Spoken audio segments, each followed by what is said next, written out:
So glad to see you. My goodness, look at all the people that are here. You're faithful, as you're supposed to be. You get no credit for that. I'm sorry, that's right. You're doing what you're supposed to be doing, you know. Always liked in the old days of the church, we could get in trouble, not only for the things we did that were wrong, but for the things we should have done that we didn't do that were right.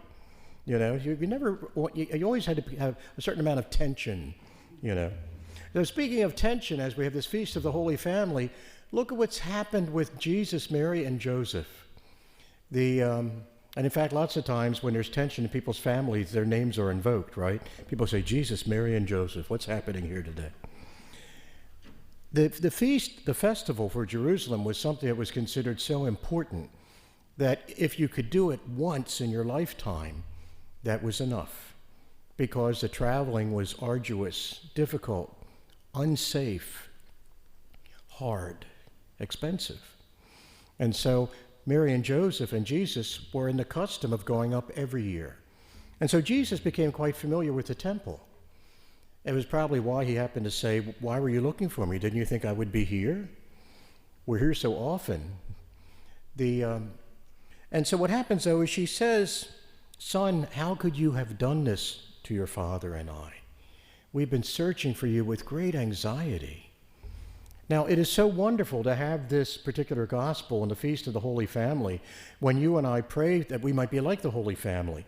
And I used to think that being like the Holy Family meant that everything was fine, everything was good, nobody got upset, nobody did anything wrong. It was perfect. But if you look at the gospel narrative that we have last evening at Christmas, and then today at the Feast of the Holy Family, there are problems. You know, here is Mary. She's with child. This was while she was betrothed, but before they lived together. There is a census that has been required by the Caesar, Augustus, while Quirinius was governor of Syria, that everybody had to go and travel to their home. So here's a difficult journey. It's hard, it's long, it's arduous, and because everybody is going, it's crowded. And so here she is, pregnant, ready to give birth, no room at the inn. They have to be in a stable. They put the baby in a manger. And yet we think of them as being this perfectly holy family. When you look at the serene scene of Christmas with Mary and Joseph gazing down at Jesus in the manger, you realize that what's happened is they've transcended the difficulties that they've experienced, one on top of the other. And they have found a certain blessedness just in the gift of each other, even though life is not as they had planned it. And so now we have this story of Jesus where Mary and Joseph, can you imagine losing a child, thinking that it's with your family, in a tumultuous time of festival where anything could happen, and it's 3 days before he's found? The anxiety had to be terribly great. It reminds me of this, and doesn't that sound like family? Have you ever had it where you lost track of a child temporarily because they weren't where you thought they were going to be? And then finally when you come back, you go, how did you have done this? How come you didn't let it? I just thought you knew where I was going to be, right? I mean, I know that kids don't always talk like that. I'm sorry to, but we kind of, when that happens, we almost feel like we're a little put like, you should have known. Where else would I be? But the reality is that, no, we worry about you all the time. We need to know where you are. And lots of times parents would say, I don't want you going anywhere without me knowing where it is. I want to know where you are, who you're with, when you're coming back, which is just part of the family anxiety, but part of the family care. Reminds me of the story, a little boy, young boy, teenager, said, I'm going to go over to Johnny's house. Is that okay? Sure, all right. You'll be with Johnny. I'll be with Johnny. So then the child's not back when they think he's going to be back, and they call Johnny's house, and Johnny's not there, and the boy's not there. They went to the mall. When the boy finally gets back, she says, where were you? He says, I was with Johnny. No, you were at his, I told you to be at his house, and you went to the mall. I told you you're not supposed to go somewhere without me knowing where it is. Well, we went to the mall. Why did you go to the mall? Well, we thought there would be girls there. And so you had to go. Everybody else was going. If everybody jumped off the roof, would you do that? Would there be girls at the bottom? So we make decisions without knowing sometimes how they're affecting the other person, because lots of times the only person we're thinking about is ourselves, right? And so then how do you keep a family as a holy family? It takes a lot of work. My sister gave me a little gift at Christmas. My sister has her master's in special education, and she was teaching first grade and second grade. She simply retired 2 years ago. But because she's so attentive to children's things, she gave me this little tin. It says on the top of it, "Give it to God." It's about the same size as some of those mints that you get, and it says, "Give it to God." And it's got a little pencil in it and a little writing pad for you to write things down. And when you open it up, here's what it says on the inside. This was the best part.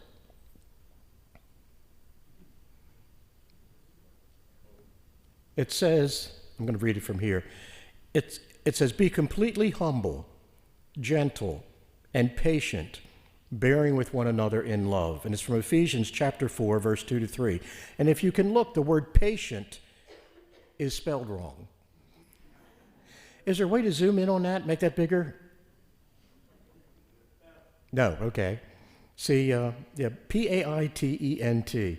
And we just laughed our heads off at this. We said, is this an accident? And that the people are giving this and they don't know that this was, she says, "I got it at the dollar store." I said, maybe that's why it was in the dollar store.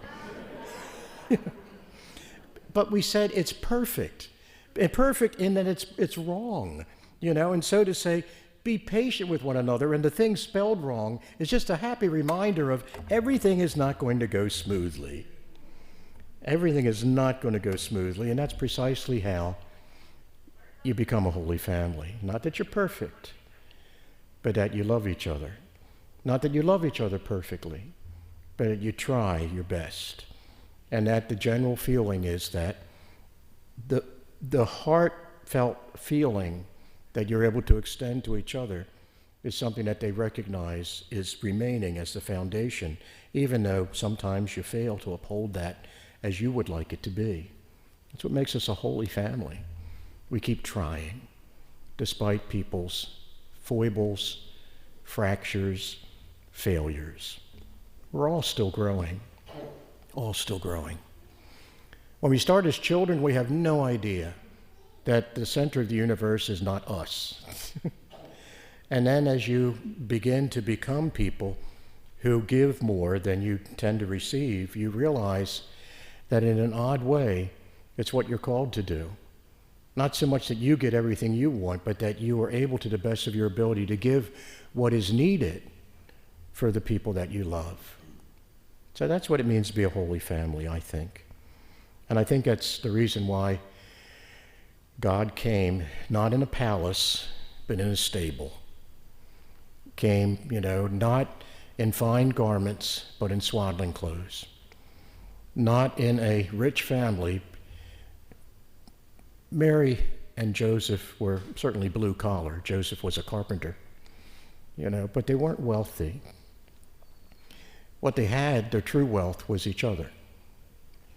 I suspect that in this time of COVID, where we've been separated from each other so intermittently and now again so drastically, what we have discovered is that the things that maybe we took for granted, being together, seeing each other, hugging one another, playing with the grandchildren, all of that means more. Not that it didn't mean anything before, but to think that perhaps we took it for granted. Sometimes you think people are always going to be there. So this Christmas, in the midst of its trial and the separations that have encumbered it from its normal celebrations, and I've had people, one parishioner, they're going to have 50 people over the house for Christmas, as they always do. And as the children marry and the other children come, it gets bigger and bigger. And they had to cancel it because of the COVID. And some people got sick and couldn't be with each other. And so even though this is a Christmas out of season, and sense. Remember that the song was, this Christmas song was, so why on we should earth be so sad when our Redeemer made us glad? So why should we on earth be so sad when our Redeemer made us glad? News of great joy, news of great joy. And sometimes it's when some of the other joys you take for granted aren't there that you really have found that you appreciate the ones that remain. And of course, that's the reason why the Christmas message is Emmanuel, God with us. Amen.